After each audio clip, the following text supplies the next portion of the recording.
हाँ, तो आज अपना ये चैप्टर कंप्लीट हो जाएगा। जिसने मेरे साथ सारे वीडियो देखे हैं, नोट्स बनाए हैं, लर्न किए हैं, उनके तो 6 नंबर आज पक्के हो जाएंगे। ठीक है, तो देखो अपन हंसते खेलते ऐसे ही मॉर्निंग में 4 बजे वीडियो आपको मिलता रहा और 5 to 6 वीडियो इसके बने और ये चैप्टर अपना कंप्लीट हो गया। तो ये जो सिस्टम है इस अकॉर्डिंग अपन चलेंगे तो बहुत ईजिली, बहुत जल्दी, बस आपको हिम्मत रखनी है। हिम्मत का ही खेल है। मामूली सी ऐसी दिक्कत आए फिर भी हिम्मत रखो, क्योंकि जिस दिन रिजल्ट आएगा फिर बहुत खुशी मिलेगी। इसलिए मेहनत मैं आपके लिए देख लो, एक भी दिन मिस नहीं किया। डेली 4 बजे रेगुलर आपको वीडियो अपलोड कराऊँ, चाहे कितना भी इंपॉर्टेंट काम क्यों ना हो, लेकिन आपके लिए वीडियो ज़रूर बनाता हूँ।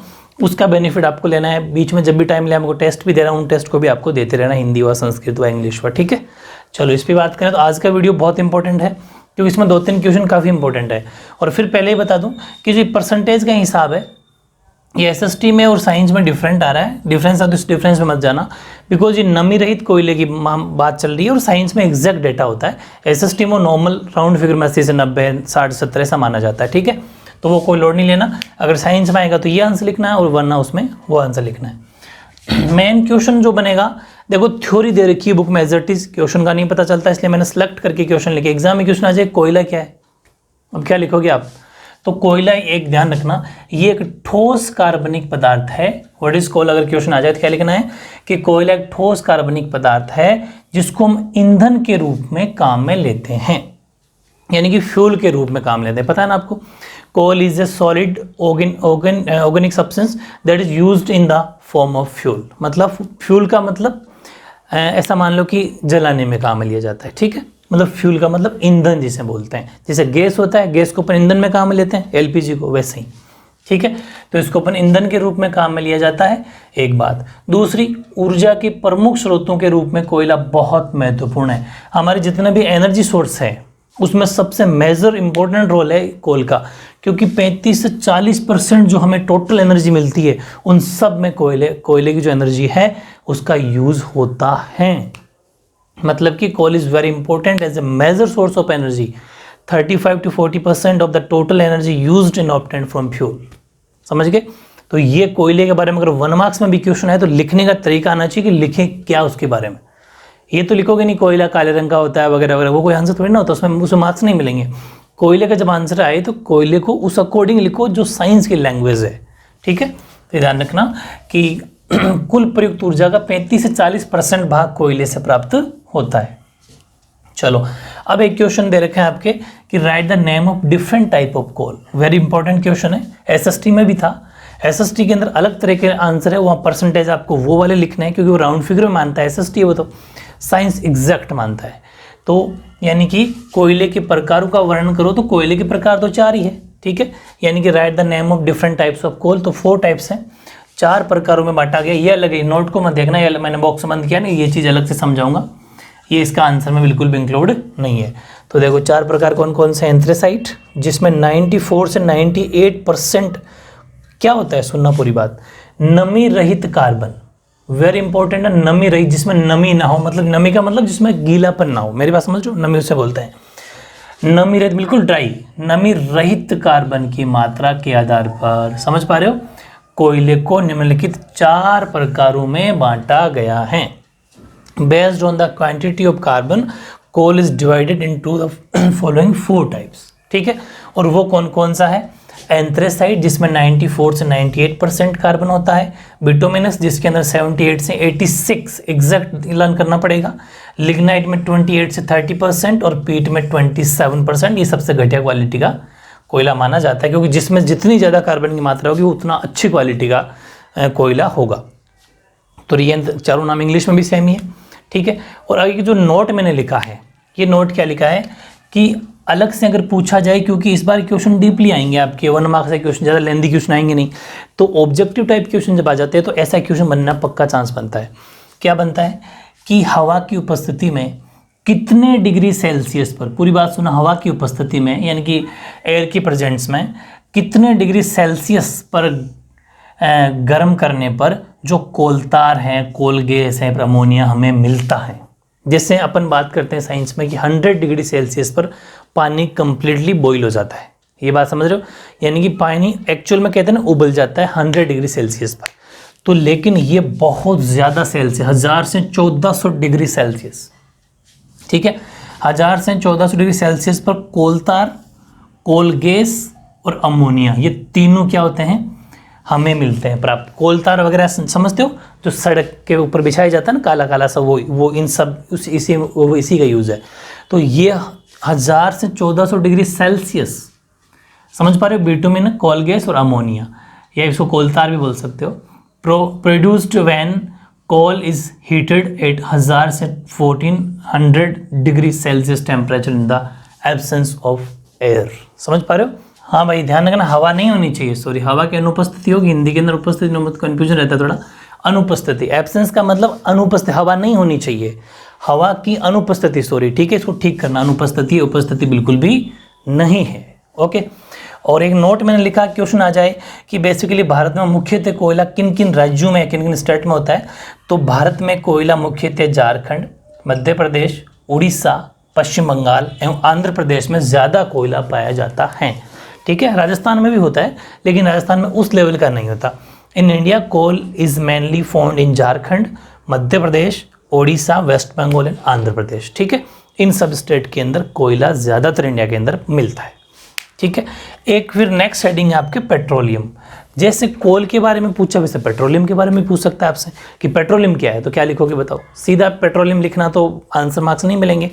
एक बात बता दूं मैं आपको कि जो पेट्रोलियम होता है ना, तो पेट्रोलियम में बहुत ज़्यादा अलग तरह के कंपोनेंट पाए जाते हैं, अवयव पाए जाते हैं। जैसे कि प्योर नहीं होता वो, उसको प्योर किया जाता है प्रभाजी आसवन विधि से, जो 9th 8th क्लास में पढ़ी होगी आपने प्रभाजी आसवन विधि, वही प्रभाजी आसवन विधि होती है। यानी अगर मैं बात करूँ उसकी, तो ये होता है fractional distillation method. Fractional distillation method यानी कि प्रभाजी आसवन विधि द्वारा इसको प्योर बनाया जाता है। जितनी भी इसकी अशुद्धियाँ होती है, अवयव होते हैं, उनको हटा दिया जाता है। ठीक है, तो अब इसके बारे में अगर 1 या 2 मार्क्स में क्वेश्चन आ जाए तो क्या लिखेंगे कि इसका निर्माण वनस्पतियों एवं जीव जंतुओं के पृथ्वी के नीचे दबने तथा कालांतर में उनके ऊपर उच्च दाब तथा ताप के आपतन के कारण हुआ। बिल्कुल सेम टू सेम जैसे कोयले का निर्माण होता है। कोयले के निर्माण में भी अगर क्वेश्चन है ना, हाँ एक बात, चलो इस एक आंसर के 2 आंसर बन जाएंगे।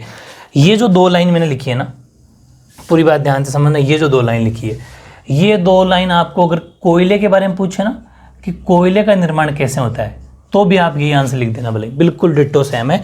It is form due to the boring of vegetation and organism under earth and in long period of time because of extensive heat and pressure.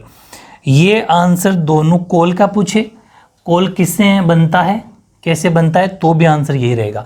तो एक आंसर दोनों में यूज़ कर सकते हो आप। कोयल का निर्माण भी ऐसे ही होता है भाई, पृथ्वी की सड़क, जो पेड़ पौधे हैं नीचे सड़क गल के दब की वजह से कोयला बनता है, और वैसे वैसा ये बनता है। ठीक है, ये आंसर लिख देना। फिर है प्राकृतिक रूप में पाए जाने वाला जो पेट्रोलियम होता है ना, वो हमें किस हिसाब का मिलता है, उसे हम कहते हैं या तो अपरिष्कृत तेल, मतलब बिना फिल्टर किया हुआ, या फिर कच्चा तेल, समझ रहे हो, या फिर चट्टानों का तेल आदि कहा जाता है। ध्यान रखना, जो हमें एज इट इज तेल मिलता है ना, जिसे हम अपन समुद्र के नीचे से लेते हैं, या फिर जो भी जहाँ भी हम सोर्स से लेते हैं, उन्हें हम 3 नाम से जानते हैं, या तो कच्चा तेल, या अपरिष्कृत तेल, या फिर चट्टानों का तेल। यानी कि the petroleum found in nature is also called crude oil, CRUD, crude oil, unrefined oil और रॉक ऑयल। ठीक है, इनको ये नाम देंगे। जब वो फिल्टर हो जाएगा इस मेथड से, डिस्टिलेशन मेथड से, तो उसके बाद भी हम कह देंगे कि अब ये पेट्रोल है। समझ गए? ओके यानी कि, और ये होता कैसा, बहुत ही गाढ़ा होता है, लेकिन काले रंग का गाढ़ा होता है, काले रंग का बहुत गाढ़ा। लेकिन एक्चुअल में पेट्रोल कैसा था आपको पता है, बिल्कुल पतला हो जाता है। कब? जब हम उसको रिफाइन कर देते हैं, कंप्लीटली रिफाइन कर देते हैं, शुद्ध बना देते हैं, परिष्कृत कर देते हैं। ठीक है, तो एक्चुअल में जब मिलता है तब तो गाढ़ा, काले रंग का गाढ़ा जरूर मिलता है, लेकिन उसको हम जब फिल्टर कर देते हैं तब ठीक हो जाता है वो। इसमें विभिन्न अवयव पाए जाते हैं जिन्हें प्रभाजी आसवन विधि द्वारा अलग किया जाता है। अलग से क्वेश्चन आएगा कि पेट्रोल में जो जितनी भी अशुद्धियाँ हैं, जो अशुद्धियाँ, अवयव, या फिर जितने भी जो ये यूज़ मिलते हैं, अलग तरह कंपोनेंट पाए जाते हैं, डिफरेंट कंपोनेंट पाए जाते हैं, उनको हम किस मेथड से अलग करते हैं 1 मार्क्स में।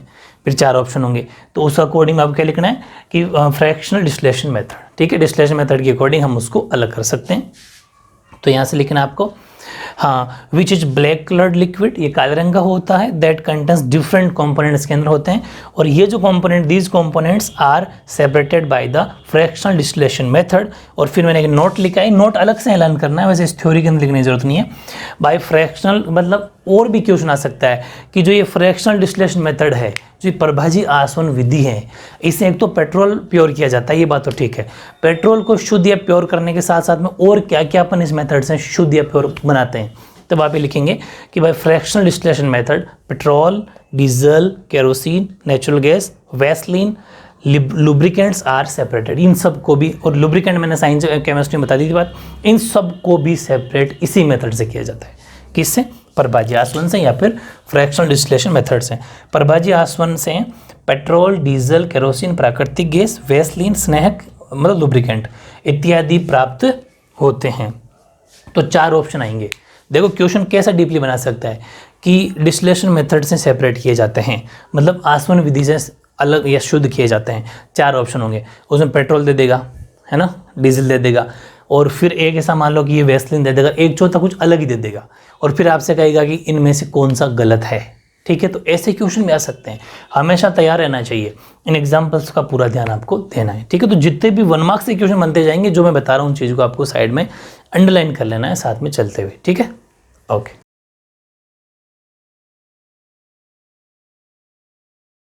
हाँ, ऐसे नेक्स्ट देखो, ये है कंजर्वेशन ऑफ, अभी मैंने पेट्रोल और कोल पढ़ लिया। अब पेट्रोल और कोल को कैसे बचाया जाए, क्योंकि पेट्रोल और कोयला दोनों ही बहुत ज़्यादा कम मात्रा में है। इनको जैसे जहाँ से अपने यूज़ कर लिया ना, निकाल लिया, उसके बाद में फिर नहीं निकाल सकते वहाँ से, फिर वहाँ फिर ख़त्म, एंड है वो। दूसरी बात, इनको फिर से भी नहीं बनाया जा सकता भाई, दोबारा यूज़ भी नहीं किया जा सकता, एक बार यूज़ कर लिया तो ख़त्म। तो अब क्या किया जाए कि पेट्रोल और कोल को बचा के या फिर इसकी जगह कोई दूसरा ऑप्शन लेके आए। ठीक है, तो फिर पेट्रोल और कोल को बचाने के लिए हमारी राजस्थान सरकार भी बहुत ज़्यादा प्रयास कर रही है, और हमारा देश, पूरा देश ही प्रयास कर रहा है कि बायोडीजल, सुना होगा आपने, बायोडीजल बनाया जाए। और बायोडीजल का मतलब है जो पेड़ पौधों से, सिलेक्टेड पेड़ पौधे होते हैं, सब पेड़ पौधों से नहीं, सिलेक्टेड पेड़ पौधों से, या फिर जो खूब सारे ऐसे एनिमल्स होते हैं, जानवर होते हैं जिनकी वसा, जो फैट होता है उनका शरीर में, जो चमड़ी में फैट होता है, फैट उस वसा से, जैसे किसी की डेथ हो गई एनिमल्स की, तो उनकी बॉडी से वसा जो होती है उस वसा से, उन सबको मिला के बायोडीजल बनाया जा सकता है। और अभी B20 बायोडीजल 20 वैसे आपके लेवल का नहीं है, लेकिन ऐसे बता रहा हूँ, B20 का फेमस है, कहा जाता है कि B20 का मतलब बायोडीजल का 20% पार्ट, अगर डीजल में मिला दिया जाए तो वो अच्छा रिस्पॉन्स आ रहा है उससे भी, वो एक एग्जाम्पल है। तो एनिमल्स या फिर ये सड़ी गड़ी सब्जियाँ, इन सब को मिला सड़ा गला के बायोडीजल का यूज़, बायोडीजल बनाने में प्रक्रिया स्टार्ट कर रखी है गवर्नमेंट ने, और बहुत ज़्यादा योगदान चल रहा है, अच्छा रिस्पॉन्स भी आ रहा है। तो बायोडीजल सबसे बेस्ट ऑप्शन है अगर पेट्रोल और कोल को बचाना है तो। दूसरी बात, अपने घर से जो अपशिष्ट निकलते हैं सब्जियों के, पेड़ पौधों के, है ना, और एनिमल्स की खाल के जो फैट होता है, इन सब से तो बनता है वो, तो काफ़ी इजी भी है। ये कुछ बातें अपन इसके अंदर पढ़ने वाले। ठीक है, तो देखो पहला है कि कोयला व पेट्रोलियम का संरक्षण। अब एग्जाम में क्वेश्चन कैसा भी आ जाए ना कि बायोडीजल के क्या फ़ायदे हैं, तो ये 3-4 लाइन लिखनी है, या फिर पेट्रोल या कोल की जगह अगला ऑप्शन कौन सा है तो बायोडीजल, मतलब ये क्वेश्चन कैसा भी आ जाए ना, या फिर ये पूछ ले कंजर्वेशन पेट्रोल कोल तो भी ये लिखना है। क्वेश्चन कैसे भी घुमा फिरा के पूछे, आंसर ये लिखना है। इसलिए मैंने एक हेडिंग, छोटी हेडिंग लिखी, conservation of petrol and coal. बस अब आपको समझना, इसमें कैसा भी आंसर आ जाए, क्वेश्चन आ जाए, आपको आंसर ये लिखना है। ठीक है, देखो कि कोयला एवं पेट्रोलियम ये एक जीवाश्म ईंधन है। ठीक है, फॉसिल फ्यूल है, जो कि प्रकृति के नवीकरण संसाधन है, मतलब इनको फिर से यूज नहीं, नॉन रिन्यूएबल है, एक बार यूज हो गए तो दोबारा यूज नहीं कर सकते। ठीक है, और दूसरी बात, जब आप इनको बनाते हैं तो आपको पता है सैकड़ों वर्ष लग जाते हैं, 100 200 1000 साल लग जाते हैं, और प्रकृति में इनकी मात्रा एक्चुअल में है भी बहुत ज़्यादा लिमिटेड, मतलब बहुत ज़्यादा सीमित है। तो इनको बचा के रखना बहुत ज़रूरी है, अगर नहीं बचा के रखा तो आने वाले भविष्य में खत्म हो जाएंगे। यानी कि coal and petroleum are fossil fuel which are non renewable resources of nature, these are formed in hundreds of years and their quantity in nature is limited, है कि नहीं, ये बात। इसलिए देयरफॉर, इसलिए इनका जो उपयोग है, यूज़ है, वो बहुत ही सोच समझ के, यानी विवेकपूर्ण, न्यायोचित तरीके से करना चाहिए, मतलब सोच समझ के करना चाहिए, जितनी ज़रूरत हो उसे और कम। जैसे कि इसके लिए कार पुलिंग भी एक ऑप्शन है। जैसे कि अपने घर से अपन ऑफिस आते हैं, तो अगर अपना ऑफिस यहाँ से 20 किलोमीटर है, 10 किलोमीटर है, ठीक है। अगर ऑफिस यहाँ 10 किलोमीटर है और उसी ऑफिस में रास्ते में और भी 3-4 जने और जाते हैं या फिर 2 जने और जाते हैं या अपने पड़ोसी नेबर हैं वो भी और वहीं सेम ऑफिस जाते हैं, तो कार पुलिंग एक बेस्ट ऑप्शन है कि एक दिन आप एक कार में चले जाओ 4-5 जने, अगले दिन उसकी कार में चले जाओ, या फिर पेट्रोल शेयर कर लो, मतलब जो भी खूब सारे स्कीम होते हैं सोच समझ के बिठा कर लिया जाता है। लेकिन अगर 4 जने जाते हैं, एक ही रूट है, एक ही रास्ता है, 4 अलग अलग कारें लेके जाएंगे तो उतना ही ज़्यादा पेट्रोल डीजल यूज़ होगा। तो वहाँ पर माइन यूज़ किया जा सकता है, एक ही कार से 4 जने जा सकते हैं।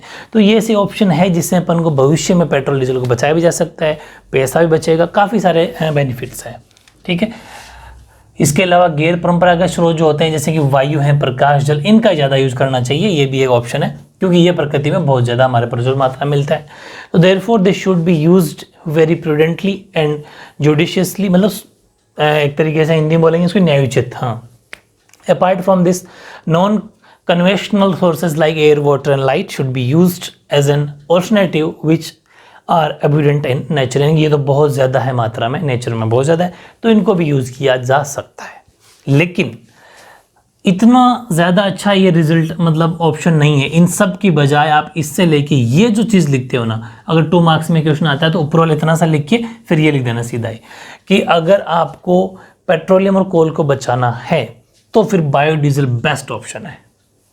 देखो कि बायोडीजल परंपरागत ईंधनों का एक स्वच्छ, क्योंकि ये बिल्कुल साफ सुथरा है, धुआं नहीं छोड़ता, स्वच्छ विकल्प है और इसको भविष्य का ईंधन भी माना जा रहा है। आने वाले टाइम में ऐसा कहा जा रहा है कि पेट्रोल कोल तो पेट्रोल और डीजल कोयला ये सब खत्म हो जाएंगे, बायोडीजल ऑप्शन रहेगा आगे। तो भविष्य का ईंधन या फिर फ्यूल ऑफ फ्यूचर किसको माना जाता है? बायोडीजल को। और बायोडीजल दूसरी बात clean substitute for conventional fuels है, ये बिल्कुल साफ सुथरा स्वच्छ है। It is considered as the fuel of future, इसको फ्यूचर का फ्यूल माना जा रहा है, ईंधन माना जा रहा है। दूसरी बात, ये बायोडीजल दूसरे जीवाश्म जो ईंधन होते हैं ना, जैसे पेट्रोल है, डीजल, उनकी बात ही हानिकारक नहीं होता, मतलब ये हार्मफुल नहीं होता। Biodiesel is not harmful for the environment, यानी पर्यावरण के लिए बिल्कुल भी हार्मफुल नहीं होता है। दूसरी बात, राजस्थान सरकार क्या प्रयास करी है बायोडीजल को बढ़ाने के लिए? तो राजस्थान सरकार ने प्रदेश में बायोडीजल की जो व्यावसायिक खेती है, अब मैं बताऊं कि बायोडीजल की व्यावसायिक खेती का क्या मतलब हुआ। देखो मैंने कहा ना, हर पौधे से बायोडीजल नहीं प्राप्त होता, फिर तो अपने यहाँ पर बहुत सारे पौधे हैं उनसे बायोडीजल प्राप्त कर लो, नहीं, कुछ ही सिलेक्टेड पौधे होते हैं या पेड़ होते हैं जिनसे बायोडीजल प्राप्त किया जाता है। इसलिए सरकार ने क्या करा कि जिन जिन पेड़ पौधों से बायोडीजल प्राप्त होता है उनकी खेती की जाए। गवर्नमेंट ने किसानों को इसके लिए सब्सिडी दी, पेड़ पौधे फ्री में दे रही है। जिस ज़मीन में जिसकी कमी है वहाँ टीम भेज रही है, एग्रीकल्चर स्टाफ जो होता है, कृषि विशेषज्ञ जो होते हैं वो जा रहे हैं, वो ढूंढ रहे हैं कि इस मिट्टी में क्या कमी रह गई कि ये खेती नहीं हो पा रही, तो काफ़ी किसानों को हेल्प कर रही है। मतलब Rajasthan government has set up biofuel mission and biofuel authority to promote biodiesel in the state, यानी उसको प्रमोट करने के लिए बायोडीजल को कैसे न कैसे करके बढ़ाया जाए, इसके लिए हमारी गवर्नमेंट जो बायोफ्यूल अथॉरिटी है वो काम निरंतर कर रही है, यानी कि प्रोत्साहित करने के लिए बायोफ्यूल मिशन चला रही है या फिर बायोफ्यूल अथॉरिटी के द्वारा ये काम किया जा रहा है, क्योंकि बायोफ्यूल जो अथॉरिटी वो गठन हो चुका, उसका बन चुकी, तो वो इसीलिए काम कर रही है। मेरी बात समझ में आ गई? ऐसा मत सोचना हर कोई पेड़ पौधे से बायोडीजल प्राप्त हो सकता, नहीं, ठीक है। फिर है सतत पोषणीय विकास, ये 1 मार्क्स के अंदर आपके क्वेश्चन आ सकता है। सस्टेनेबल डेवलपमेंट, सस्टेनेबल डेवलपमेंट की अगर बात करें अपन तो किसी भी संसाधन का प्रयोग सतर्क होकर करना चाहिए। सतर्क का मतलब है सोच समझ के, एक्टिव होके, क्योंकि उस वस्तु का प्रयोग न केवल हम कर सकें बल्कि जिनका प्रयोग आने वाली पीढ़ियां भी कर सके, अपनी आवश्यकताओं को पूरा कर सके, उसे हम सतत पोषणीय विकास कहते हैं। जैसे कि पेट्रोल है, डीजल है, तो अभी हम उतना ही यूज़ करें, जैसे मैंने कारपूलिंग एग्जांपल दिया, वो एक बेस्ट ऑप्शन है हमारी आने वाली पीढ़ियों के लिए, कि जो हमारे फ्यूचर में जो पीढ़ियाँ आएगी वो भी तो पेट्रोल डीजल का यूज़ कर सकती है, वो भी पेट्रोल डीजल की गाड़ियाँ चलाना चाहेगी, तो वो फिर कैसे चलाएगी जब अपन अभी इन दिनों में यूज़ कर करके ख़त्म कर दें। क्योंकि देखो लोगों के पास पैसा तो है, तो पेट्रोल डीजल वो यूज़ कर सकते हैं, लेकिन हो सकता है तो उसमें कमी भी तो लाई जा सकती है, तो क्यों ना उस पर कमी लाई जाए, ताकि पोल्यूशन कंट्रोल होगा, प्रदूषण कंट्रोल होगा और आने वाली पीढ़ियों के लिए भी फायदेमंद रहेगा। तो use of any resources should be questions so that not only we can use them but also the generation to come can use them to fulfil their needs, यानी कि ओनली फॉर हम ही यूज़ ना करें, आने वाली पीढ़ियाँ भी उसका यूज़ करें। ये सब सस्टेनेबल डेवलपमेंट के अंदर आता है। तो काफ़ी इजी है, ये आपको पढ़ना है। अब एक लास्ट छोटा सा टॉपिक रह गया, जो आपने चिपको मूवमेंट, चिपको आंदोलन सुना होगा, विश्नोई समाज के द्वारा, विश्नोई महिलाओं के द्वारा किया गया। बहुत ही शानदार क्वेश्चन वहाँ से भी बनता है, उसके भी आने के पूरे चांस है, क्योंकि वो एक वनों को बचाने के लिए हमारे देश को एक दिया गया एक बहुत तगड़ा मैसेज है। बहुत तगड़ा मैसेज ये कह सकते हैं कि वनों को बचाने के लिए अपनी जान तक न्यौछावर करते हैं, ठीक है। वो अपन लास्ट तक क्वेश्चन होगा, फिर उसके बाद हमारा चैप्टर कंप्लीट।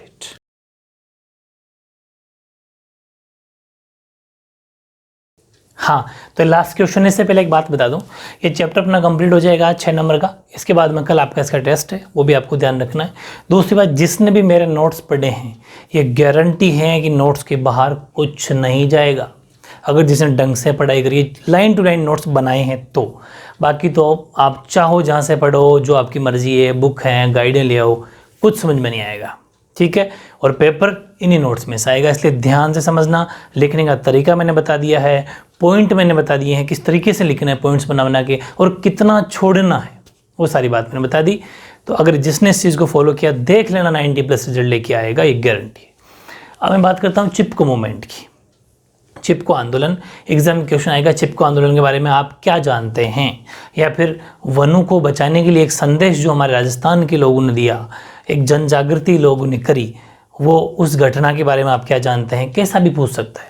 या फिर खेजड़ली घटना, अच्छा इसको ध्यान रखना, खेजड़ली गाँव है जोधपुर के अंदर, हमारे राजस्थान में जोधपुर जिला है, जोधपुर जिले में खेजड़ली एक गाँव है जहाँ पर खेजड़ी के वृक्ष बहुत ज़्यादा है।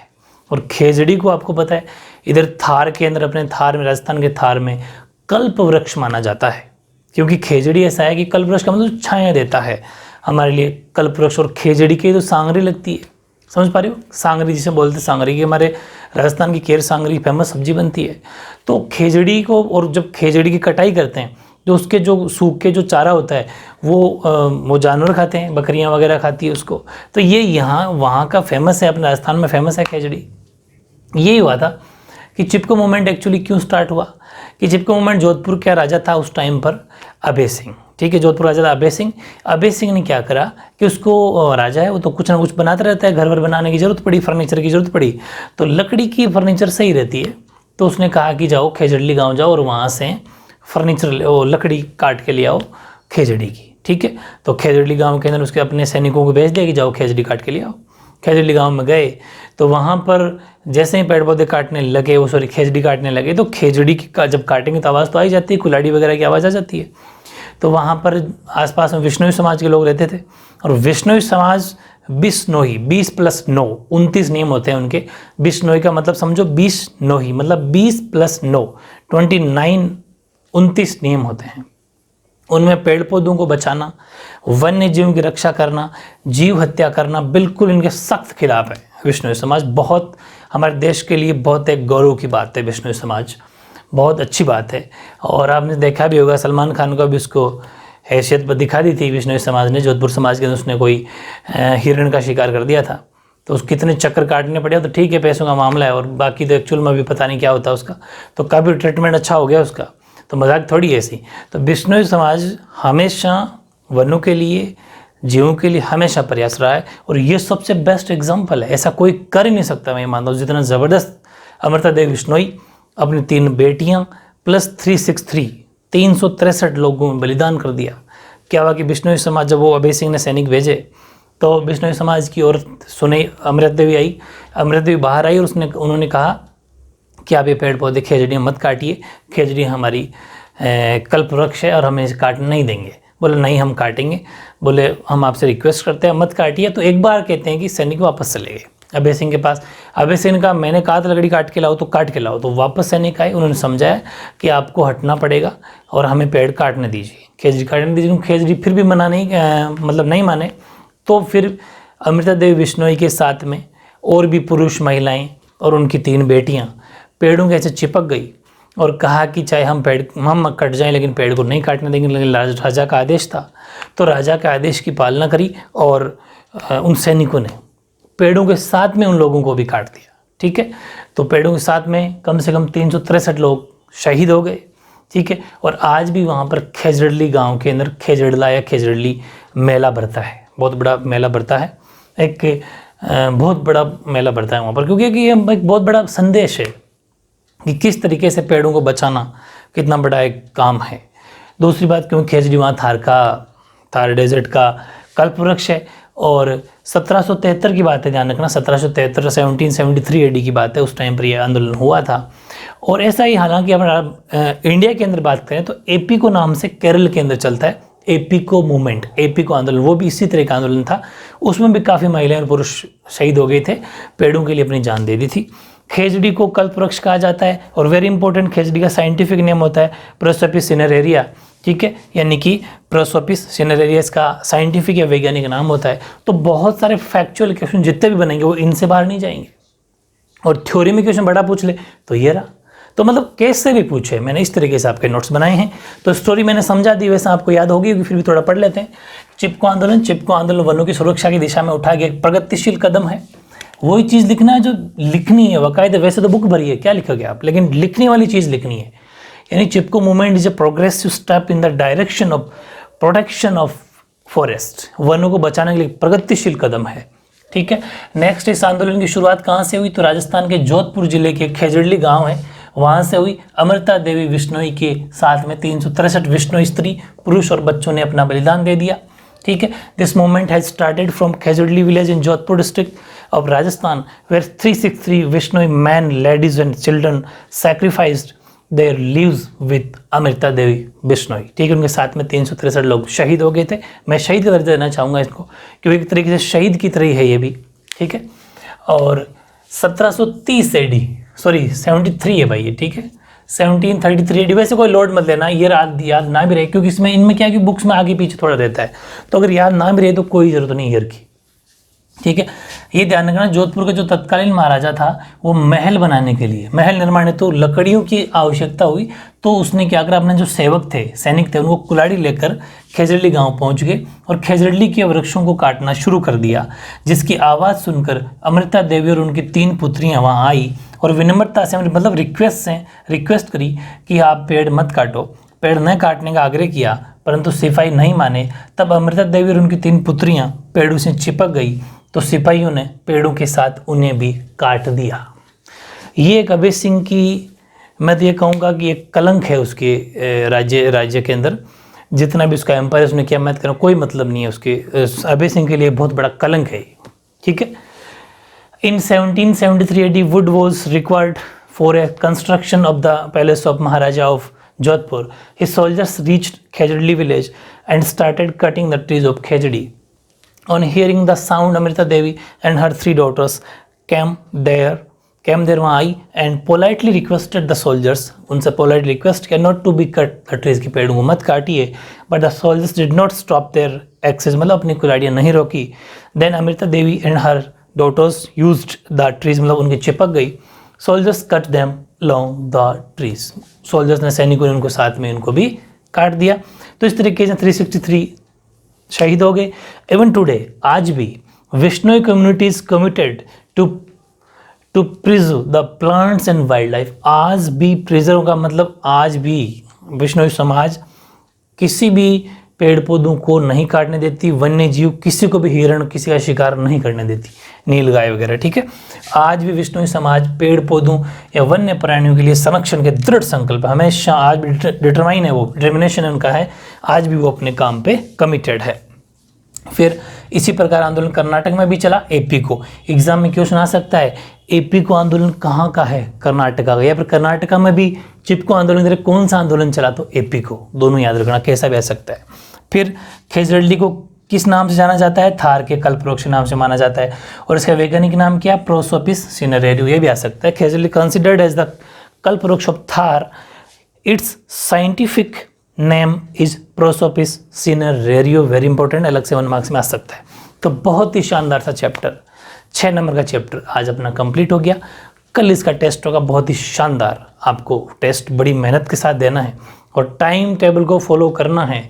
ये 60 दिन 30 दिन का जो मैंने अभी आपको कोर्स दिया है, इसके 30 दिन को फॉलो करना, और जैसे जैसे आपका कोर्स होता जा रहा है टिक करते जाओ, ये हो गया, टेस्ट दे दिया, ये जो मैंने सिस्टम बताया था वो का वो 31 मार्च को जैसे ही पूरी होगी 1 अप्रैल को वापस मिलूंगा, या फिर 31 मार्च को फिर 30 दिन का टाइम टेबल लेके आऊँगा और आपसे जानूंगा कि आप खुद, आपका मूल्यांकन आप ही से कराऊंगा कि आपने कहाँ तक, एनालिसिस कराऊंगा आपसे कि कहाँ तक आपने कोर्स किया, कितना टेस्ट दिया, नहीं दिया तो अब क्या होगा। ठीक है, ज़रूर ध्यान रखना, मेहनत अच्छी करो। ओके।